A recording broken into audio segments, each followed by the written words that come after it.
And it was the Fiesta Bowl taking center stage out in the desert. Ashton Jeanty and number 3 Boise State taking on 6 seed Penn State in the Elite 8 of the CFP. And look, Jeanty had some issues with that defensive front of Penn State. Obviously had a target on his back considering how well he played all season long. You see what he did, 4.8 yards after contact, and this one just 1.6 in the first half. So now they're down 14-0. Jeanty down the sideline, ball pops out, and what a play by Zachy Wheatley. And then Jeanty again loses it, ball on the ground. This time Boise State recovers. Now Jeanty had only fumbled twice all season. He had 2 in the first half of this game. In some regards, Boise State was lucky to be trailing just 17-7 going to the break. Well, the good for Penn State has been good all season. The best tight end in the country, Tyler Warren. Opening drive for Penn State, what does he do? Gets behind the defense, and how about that, to get the foot down before going out of bounds. 18th career receiving touchdown. That's the most by tight end in Penn State history. But guess what? He was not done midway through the third quarter. It's 17-14. This was a big touchdown. How about that effort on the ball? Second TD of the game for Warren. He had 6 catches, and Penn State remains perfect in the Fiesta Bowl and in the 2024 college football playoff. They win it 31-14 to move on. Dusty Dvoracek joins us now on SportsCenter. Obviously, you have to credit the way Penn State shut down Ashton Jeanty. Like, his lowest output of the season, period, came in this game, just 104 yards. How did they do it? They loaded up. I mean, they brought safeties downhill. It was Jaden Reed. It was everybody, and it was dominating the line of scrimmage. You heard Lewis and Bob talking about it. They absolutely dominated this game at the point of attack. Great physicality, creating negative plays, 9 tackles for loss, and there was nowhere for Ashton Jeanty to go with the football. On the flip side, Penn State had no issue running the ball, and that was just as big for their offense. It was humongous for this football game. Over 200 yards on the ground once again. And early, it's the outside zone with Katron Allen getting downhill, able to get to the perimeter. You see the physicality with the stiff arm, big gaping holes opening up. And then later, it's the big 58-yard touchdown from Singleton. Gap scheme run, make one linebacker miss, hit it downhill, and it goes to the house. They ran the football with such effectiveness. Both running backs over 7 yards a carry. When you can hold Ashton Jeanty in check running it and then run the football like that, it's going to be a great recipe for a win. There were several minutes in the first quarter where we thought, oh boy, this is over, where we thought Penn State was absolutely going to run away with this. And that was not the case. The final score is almost not indicative of the way Boise State played. They're going to look back at this and think missed opportunities, the missed field goals, too many penalties, and not being able to capitalize when they did have the opportunities. How do they take this and reshape it? Well, look, they're a tough football team, right? They're mentally tough, they're physically tough, and Spencer Danielson, they came in here with a chip on their shoulder wanting to prove a point. I think they proved to everybody they belonged on that stage tonight. But as you said, Nicole, they're going to be kicking themselves. 2 missed field goals here tonight, 4 turnovers in this ball game. You cannot cough it up. In a college football playoff record, 13 penalties. The interceptions continue to mount for Maddox Madsen. Just too much. Another missed field goal here late. They hung around, but they continued to get in their own way all throughout the game against a quality team like Penn State. When you're already outmanned and a little outmatched, you cannot beat yourself. And unfortunately, that was an issue for Boise State all night. And then, of course, you're playing against Warren, who was, again, so effective for Penn State. He's incredible. He's the Mackey Award winner, but he's one of the best players in all of college football. He does everything. This opening touchdown, man-to-man coverage, he gets behind the defense, corner of the end zone, perfectly placed football from Drew Aller in the back of the end zone. And I love the second touchdown because even when he's covered, he's open. That's the trust the 6'6", 257-pound tight end has. Go up, high point the football. That's good coverage, but it's a better throw and even better catch. The concentration is off the charts. He is going to be a problem for whoever they face in the next round. Which will be either Notre Dame or Georgia. Warren, by the way, 6 catches, 2 of them were for scores. Thanks, Dusty. Of course, a big performance by that Penn State offense, and usually that means Tyler Warren was involved. He had 6 catches tonight, and that moved him past Aaron Robinson II for the most receptions in a season in Penn State history. Also had 2 receiving touchdowns in a game for the first time this season and just the second time in his career. He was the offensive player of the game, and Tyler Warren joins us now here on SportsCenter. First of all, Tyler, congratulations on the win. This is 2 impressive playoff wins for you guys. In both of these games, you jumped out early on your opponents to establish the momentum. Your touchdown set the tone here tonight. How are you guys able to do that in such impressive fashion in 2 straight games? Yeah, I think it's just, we've been kind of building as we've gotten into the late parts of the season. So building on what we've been doing in the games before has been great.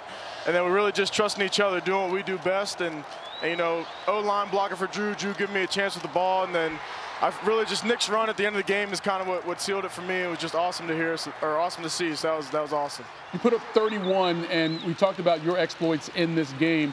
But it's also a very balanced attack. You had good rushing from your backs, and the offensive line played so well. Where does that balance come from on that offensive side of the ball?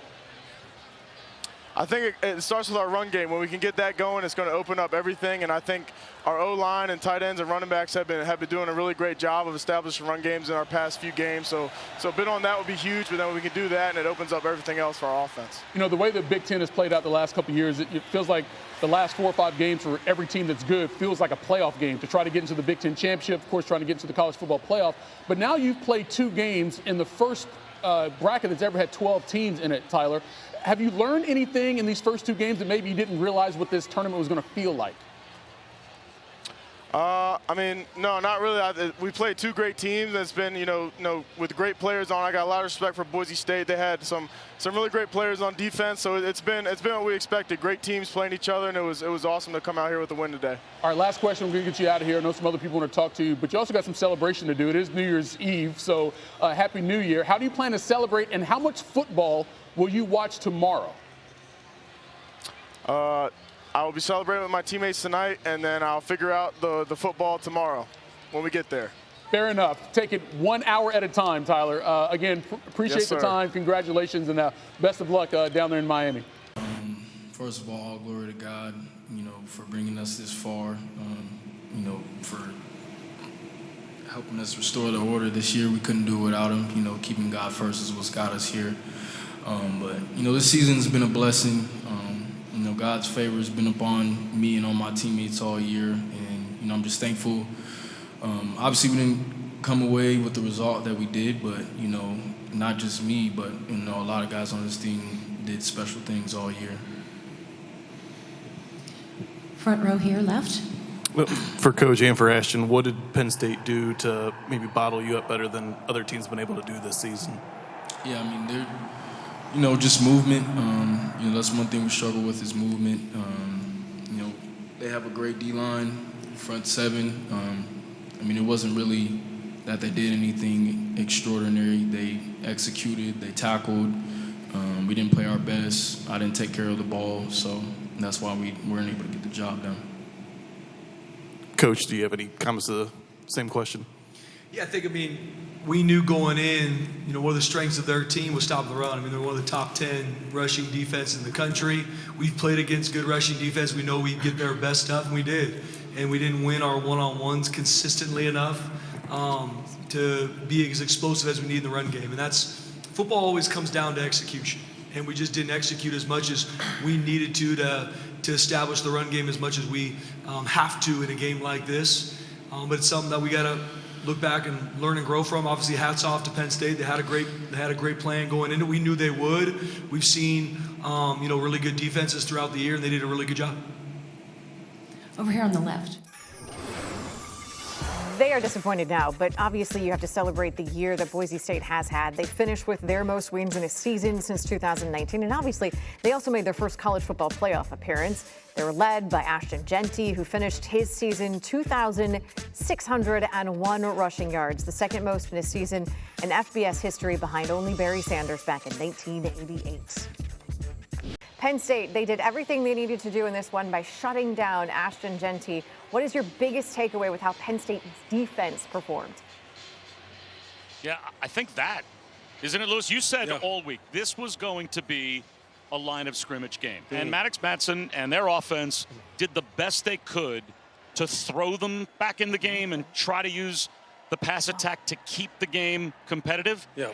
But if Ashton Jeanty is going to be tackled the way he was tackled tonight by Penn State, it's impossible to picture a way that Boise State could win. Yeah, Penn State knew that their odds of winning this football game went up dramatically if they could limit the effectiveness of Ashton Jeanty, and everything was geared towards that. Absolutely everything, both in terms of scheme and deployment. And then you saw the kind of ferocity and tempo their guys played with. There was always 5, 6, 7 guys at the ball. And if one guy missed, there was 2, 3 more. If those guys missed, there was 2, 3 more. And Ashton Jeanty's looking up going, man, I mean, what do they have, 15 guys out here?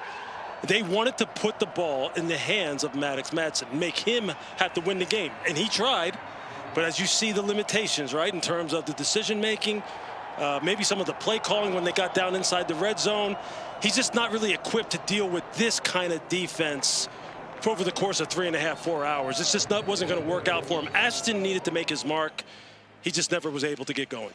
And also for Boise State, I just said it a couple seconds ago, this is a game that they're going to look back on and think about the missed opportunities. They missed both of those kicks, the number of penalties in this game, and the turnovers as well. They're going to look back at this game and think, we could have been in it. We had our chances. We just didn't capitalize when we needed to. Yeah, she said it. Nicole said it. They had their chances. No doubt. You verbatim said that coming down the stretch of the fourth quarter. Yeah, they were there. The score, this 31-14 score is not indicative, and you said this before we went off the air, of really how this game really unfolded. Because there was ebbs and flows to it, right? It looked like in the beginning Penn State was going to run them out of the stadium. The running game, outside zone game was just gashing them. And then Boise kind of calms down. They get a turnover. Drew Aller messes up a mesh point in terms of a zone read concept. Boise moves down the field. Boise moved down the field methodically a bunch of different times. Yep. I mean, they had long, grinding, sustained drives. But just like in the NFL and just like every level of football, you get down inside the 20, you got to score, and you got to score 6. You can't score 3. And then they couldn't score anything. They couldn't get 6. They kick field goals. They miss them. Penn State's going to make you pay. And the one thing, look, we said something had to give, right? Is either Penn State was going to crack and let Ashton get loose, or Penn State was going to wear down Boise with their two-headed monster. And you saw Singleton and Allen, they're a load.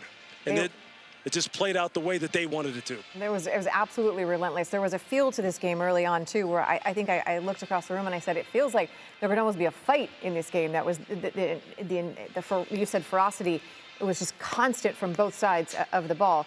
I don't want to take anything away by not getting to Penn State in a second here, but in this new era with Penn State, since we are running out of time, with Penn State looking ahead, they get to play again. They're either going to match up against Georgia or Notre Dame. What's your biggest takeaway in terms of who they will see next in that January 9th game?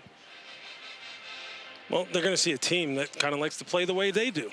Teams that like to dominate up front with big, physical front 7 defenders on defense, like to control the line of scrimmage on offense, and they like to play great, this physical brand of football. That's exactly what Georgia and Notre Dame are. That's exactly what Penn State is. This is very similar to the NFL. At this time of year, those are the teams that rise to the top. That's who's rising to the top right now. The biggest, most dominant teams that can impose their will, that will be a clash of the Titans. And for Penn State, I don't think it really matters who that. They have their identity. They're going to play their brand of football, and they're going to find out whether or not it's good enough. Like you guys said, book those flights to Florida. Guys, thank you so much. It was a fun game to watch. We appreciate it, and Happy New Year to both of you. Thanks.